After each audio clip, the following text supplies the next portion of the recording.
post senior secondary education, both in terms of the professional, general, or in technical education. While we see the socio-economic development in terms of the employment, skill development, then the standard of living. So in this paper, I have to see that where are the communities in terms of the higher education, and as a result, where they are in socio-economic development. The objective of this study is to see the population of the minorities communities, their higher education, and as well as the socio-economic development. The question is the remain that what is the relationship between higher education and socio-economic development of the minorities communities. This study is important to understand the development of the minorities communities, because without the development of the minorities communities, India or our country cannot develop. Because this is not only the minor problem, but it is the problem of the 20% population of a nation. And we cannot deprive 20% population from the development. If we are doing that one, it means we are not going to develop, because 20% is not a small segment of the population. So this one. Another thing is that our Prime Minister, Mr. Honorable Narendra Modi, tried to include all the sections of the society for the economic development. So it is also necessary to see where the Indian minorities and are they in a position to play an important role in the economic development of the nation. Methodology is the analytical method based on the secondary data. I have taken this data from the census survey, Ministry of the Minority Affairs, Ministry of Human Resource Development, All India Survey on Higher Education, University Grant Commission, and many other organizations. Now let us start to see the population, or particularly numbers of the minorities community. If we see the numbers of the minorities communities, then we are finding that Muslim is the largest minority community of India, and after that, that's constituting the 14.2% as per as the census of the 2011. And it is going to be 17.2 crore, then Christian 2.8 crore, and constituting 2.3%. And then also you come to the Sikh, that is 2.8, Buddhist 0.8, Jain, all these ones. After this one we see, then we are finding that the Muslim being the largest majority among the minorities, and it constitutes about 72% of the total population of country. So we can say that the 20%, and particularly the Muslims, this is very, very important. Now to see their literacy level, where they are.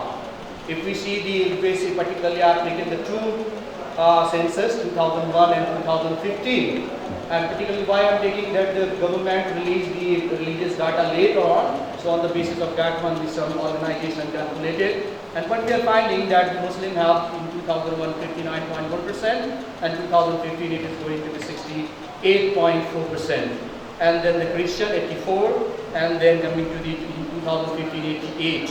So among all the minorities, if we see that Jain, Christian, Sikhs, and other communities are much ahead in the literacy ratio than the Muslim community. What's about the how these communities are near to higher education? It means how many of the percentage completed the post-secondary education. Then we see that here is also that the Muslims starting from at a primary level at a very highest number, but reaching to the senior secondary level, it's lagging behind the other nation or other community. And other communities also starting with the primary level, but they are somehow they are having a balance or more than the Muslim communities. Now if you see in the context of the higher education, and if we take the data from the National Sample Survey, and there is also the latest studies in Geo, then what we are finding that the minorities communities, they are also lagging behind, particularly Muslim lagging behind in higher education. If we see the 1983 data, then the total is the 13.19, and if we see the Muslims 7.35, Christian 15.5, this is a male and female, and taking the both 5.9, 17.20. And if we see the data 2009 and 10, it's coming to the 11.3 to the Muslims, 31 point to the Christian, 23 point 1 to 6, and 54.9, and the 70.9% to Buddhists, and total 18.8. So what we are finding is that all those minorities communities which are very much high in higher education, they must have the higher standard of living, and this is also showing by this data.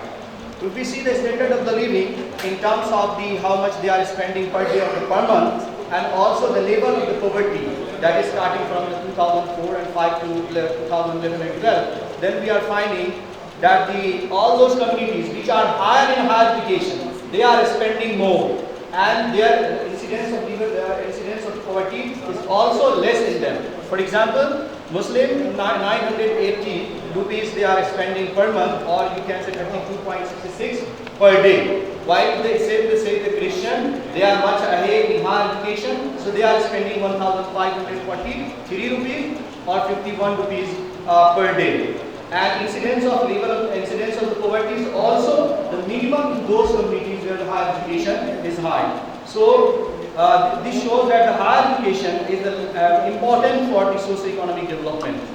Then we see the employment. If you have seen here is the data provided by the ACR, and here is the 1,000 people has been taken in terms of the self-employment, regular employment and casual employment. Then we are also finding all those communities which are much higher in higher education, they are better performing on the front of the employment, while all those communities which are very less or the lower in higher education, they are not getting the employment. For example, see the Muslims or the Christians or the Sikh or all India, what we are finding in self-employment they are higher, but it comes to the regular less, then in casual the some or less or more or less, but it comes to the regular that is important for the socio-economic development, particularly taken by the government.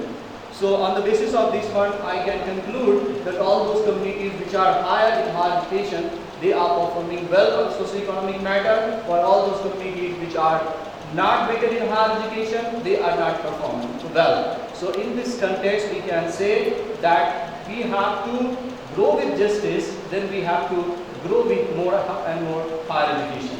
With these words, thank you very much.